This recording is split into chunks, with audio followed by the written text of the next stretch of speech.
Touchdown confirmed. Perseverance safely on the surface of Mars, ready to begin seeking the sands of past life. Hi, my name is Nidhi Walker. I'm a mechanical and aerospace engineering student here at Cornell University, and today I'm going to be speaking with Dr. Swati Mohan. When I think about the next 150 years of space exploration, I'm really excited because to me, space is the final frontier. Hello, it's nice to meet you. Thank you so much for being here today. Hi, Nidhi. Thank you for having me. I'm honored to be here. As part of your Cornell experience, what kind of stands out to you? What was one of your most memorable times here, or projects that you worked on that really you remember fondly? There's so many things that I remember about Cornell. You know, I was just walking around the other day and all of these memories come back, but there was so much foundational knowledge that I gained at Cornell that I don't think I appreciated until I was actually working in that field. You know, everything from the dynamics class to the class where we had to learn how to use the machine shop, to the circus class, where now every day, or even the linear algebra class I use in my work every day, and it didn't register while I was at Cornell how important that was going to be. Yep. And now looking back, I can see how strong that foundation was and how I was able to leverage it to get better and to learn those things and pick it up quickly because I had had that exposure here at Cornell before. Yeah, that's definitely good to know, because definitely a lot of classes where you're like, I wonder where this is going to apply in the future. Exactly. Good to know that it does. It does eventually. Yeah. You will get to one point where you realize, it depends on what you go into, Yeah. which actually makes the most sense and most use for you, but you can look back and you can trace it back to, this is when I first learned about a circuit diagram. This was when I first learned about the dynamics of an equation or the thermal properties, the fluid flow. And you trace that development of your particular discipline as you grow as an engineer, but it starts from that foundation, that first exposure to that material. Absolutely. Do you have a favorite class in particular that you really enjoyed? I would say there were two classes that I enjoyed the most. One was the spacecraft mission design class that Campbell taught, just because it was my first hands-on of like how to build a spacecraft or what to do with it. The second class that I really liked was Intro to Aeronautics. That was taught at that point by Professor Lieberich. And there was a really cool twist. That year, the Cornell Flying Club was able to negotiate with them, so anyone who was interested over the weekend could go get a flying lesson. Oh, that's awesome. For an hour with the Cornell Flying Club. And that was my first time behind the joystick of a plane and actually controlling it. They let me do like the takeoff of That's that. awesome. And it was just an exhilarating feeling to be able to feel the control and all the things that we'd learned in our inter-aeronautics class actually coming to life. That's awesome. That's really cool. On that note, is there any like project, or maybe not in your class but outside your class experience, that you had that you still remember fondly? My undergraduate research was on IceCube, which I think was the very first CubeSat that Cornell MA actually built, and it was a really great experience. You know, back in the day when I was an engineer at Cornell, the CubeSat industry was actually just forming, so there wasn't a lot that we could just buy and put together a CubeSat. We had to design and develop it from scratch. So I was on the attitude control subsystem, but we had to do everything from scratch. So my job was to build a rig to hand coil the mag torquers onto the vehicle, because there was nothing that we could buy. And it was also a great lesson in engineering, because over the two and a half years I was on the project, they kept changing our ride. So when I first joined, it was like a 350 kilometer altitude, so we had designed something to work with the aero drag at that point, and then 6 months later they said, no,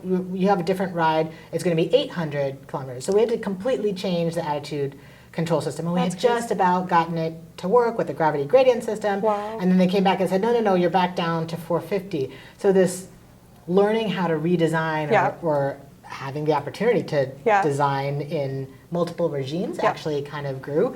And then it helped teach resiliency. That CubeSat, I'm not sure if you knew, but it was one of the first to go up in the Russian Dnepr. There was actually a bulk set of CubeSats that went up there. That launch vehicle failed, and it blew up right after launch, so all the CubeSats were lost. So having worked on it for 2 or 3 years, my entire career at that point, and then having it blow up, was definitely a little heartbreaking. Yeah. But you learn from it. The experience that I gained doing the work of hand Yeah. coiling those wires, I still had, and I was able to put together the expertise for my next mission. And that's kind of what you learn to take the bumps and keep moving forward. Yeah, for sure. No, I'm also a part of CubeSat research here at Cornell, and so it's been great to kind of see like the mission development and then any architectural changes, and definitely learning a lot from that. So that's really cool. And then in terms of right now, in your career, you specialized a lot in GNC, or guidance, navigation, and control. Do you think it was that research experience that got you into that, or did you have like a pivotal moment where you realized that's kind of what you want to explore and do?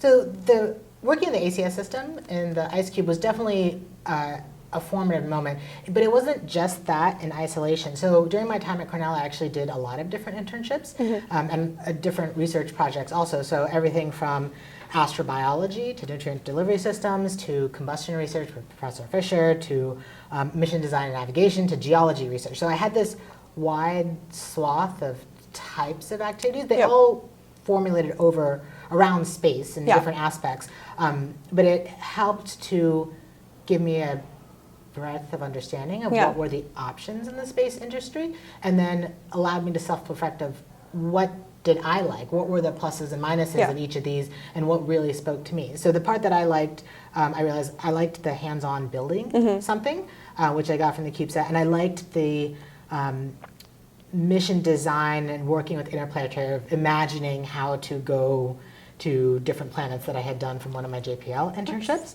So I found that the attitude control system was one of the few systems that could actually connect the two, because how you move a spacecraft is so dependent on what you want to do with the spacecraft, and that's driven by the science. So that kind of led me to wanting to learn more about controls in my graduate work, and then veering me towards JPL as an institution, because it focuses on science missions, exploration-driven missions, so that I can really use that imagining of what it's like to explore and tie that to my work as a guidance, navigation, control engineer. That's awesome. Yeah, GNC is definitely something that I'm also exploring as a possible career of interest, so it's really cool to see kind of how you came about deciding that that was what you wanted to do. On that note, do you have any advice for people like me? I know as I'm coming up to graduating, I'm kind of deciding on like what area of aerospace am I interested in. Do you have any tips or advice for students like me? Yeah, I do a three-part advice usually. The first one is to really know yourself, know what your strengths and weaknesses are, what your interests are, where you're really passionate. I find the best success in life comes when you can pair your passion with the subject with skills that are you're inherently naturally good at, because that gives you a leg up into doing whatever needs to be done for that particular thing, and then you'll really enjoy it because it's fueled by your interest and passion. Right. So finding your passion and pairing it with a job that works in that you're naturally good at, and exploring different things in order to find that. So that involves a lot of self-reflection, and it involves a lot of being honest with yourself. So much of the time we get caught up into what other people will say that we should do, or what we think we should do because we happen to be good at this one particular thing. But it really needs to come from both angles of what we want to do as well as what we're good at. So that's the first part. The second part is to build a really good support system. These are friends, mentors, family members, colleagues, the people that you surround yourself with in various levels that are going to encourage you, that are going to provide you new opportunities, that are basically going to be there to support you as you go through your journey. There's going to be road bumps in any journey, places where you think that you might not have enough resiliency or think you can't do it, and it's this support system that's going to encourage you, that's going to give you the motivation to keep going. And as you have them at your back pushing you forward, that's when you'll feel comfortable being able to reach for maybe what you didn't think was possible beforehand. And then the third part is to actively do your best. I know everyone tells you, always put in your effort, do your best. But I take a little bit of a different spin on it. The opportunities and the doors are not always clearly marked. And sometimes they don't even exist until you create them for yourself. So actively doing your best when you know what you're interested in and what you want to do. Not necessarily like, I want to be this specific role at this time, but Yeah. the general area. If you're true to yourself and you explore that interest and give into it and ask questions and meet people, those questions or queries, especially when they come from within it, fueling that curiosity, you'd be surprised at what opportunities they can create for you. I have an example. When I was an intern in high school, I was interning at NASA Goddard, and my task as an intern was to do CAD drawings. I had a binder of paper drawings, and we just had to convert them to CAD. Okay. But that summer, we noticed that they were having a model rocket competition. So the other interns and I asked if we could participate. We didn't expect anything other than them to let us use the conference room an hour after so that we could talk amongst each other. But the mentors got so excited that they got all in that not only did they let us participate, but they taught us. They took us to the hobby shop. Yeah. They helped buy the supplies. They taught us how to use the machine shop. They went with us so that we can launch our rockets. They told us where the mistakes were. And that experience, by the sheer point of asking, and even if we asked for something small, it blew up into this phenomenally useful endeavor and super encouraging, and that helped to cement my desire to go into spaceflight. So that's awesome. There's been other examples like that where you think you wanted a little thing, or you just happen to have a conversation with someone that you pull on a little thread or a thought, and that suddenly opens up this huge new realm of possibility. So being true to yourself and pulling on all of those threads to find those opportunities, because your career is it's a roadmap. Right. Every step, even if it's not linear to where you think you want to go, it will, if you are true to yourself and you try to do your best and you're honoring what you're interested in, it will eventually take you to where you want to go, as long as you learn from each opportunity and use it to get your next one. That's awesome. That's really cool to hear about the model rockets. Going back a little bit to your personal experiences, after Cornell University, did you immediately jump into working? Did you go to grad school? Do you have any advice for people that are kind of thinking about going to grad school versus going to industry? I did not go straight to grad school. I did apply to grad school while I was still at Cornell, but as I was in the application process, I found out that I got a job at JPL, so I immediately paused all my applications. But it worked out for me that I was able to defer admission, so I got accepted and I deferred, so I worked at JPL for a year and a half before going back to grad school. And I think that was a phenomenal experience. I, in particular, had a great experience because the role that I was on, I got a job at JPL on the Cassini mission just before it reached Saturn for the first time. So I was working on it for the year that it reached Saturn and they released the Huygens probe. So it was a very pivotal year. Not just, it was phenomenal because I got to see how they trained for critical events of this big flagship mission. I got to see the images as they came down for the very first time that no one had ever seen before, which really helped inspire that that love for space. But it also helped me realize how little I knew about how to do work in industry. And that served me really well because I kind of got a context of how things worked and what people's specialties were and how these large spacecraft teams really operate. So when I went back to grad school, I was able to understand how my specialty was going to help. I knew what I wanted to specialize on, so I was very focused when I got to grad school, had a great research experience there, and then went back to JPL, armed with both aspects of that knowledge. Awesome. I have gone to grad school and I had a phenomenal experience, so I am particularly biased towards saying grad school is great. But I will note that, especially for a PhD, you really need to know why you're doing it and what the research interest is for you.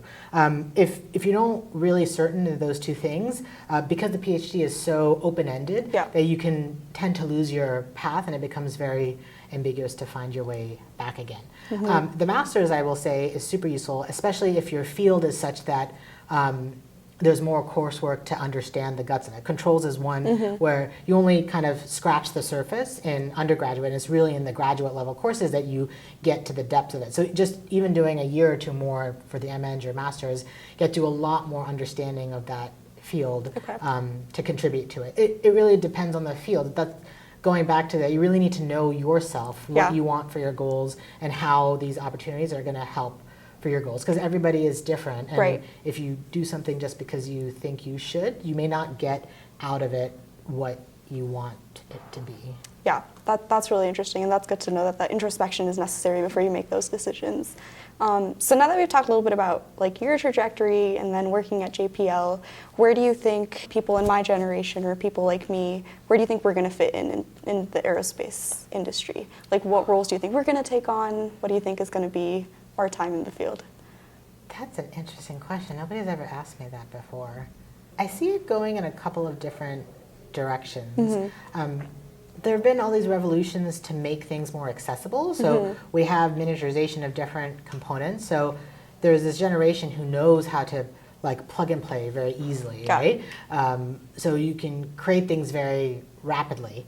But there's also the aspect that we need of going down into depth about one particular area so that you can innovate that region, right? If you really understand the current technology and how it works all the way down to like the core physics of a problem, you can leverage that physics to create the new innovation. And we need both of those right now. We're kind of at a plateau in terms of space exploration where we've done a lot of advances and we're kind of incrementing on them. But in order to do the next 150 years, we need to take a leap. And what that is right now, we don't know yet. Okay. So it's your generation that will help push that, not just an increment, but as a big leap forward in how we do space exploration over the next 150 years. That's awesome. That's really exciting. Definitely have like, the space industry has changed so much already. And so I'm excited to see kind of where it's going to continue to go and how I can contribute to that personally. And you're definitely a role model for me. And I know a lot of engineers here, like seeing your trajectory and kind of you being here and then getting to where you are today, being able to work in mission ops, being chief engineer, that's really cool to see and definitely has inspired me and a lot of other people that I know here. Thank you. So, yeah. There's a lot of little steps, right? It's not absolutely. that I imagined it way back when, but it was a lot of little steps, and then suddenly you come here 20 years later and you turn back and you're like, oh, I actually got here. Yeah, no, that's awesome.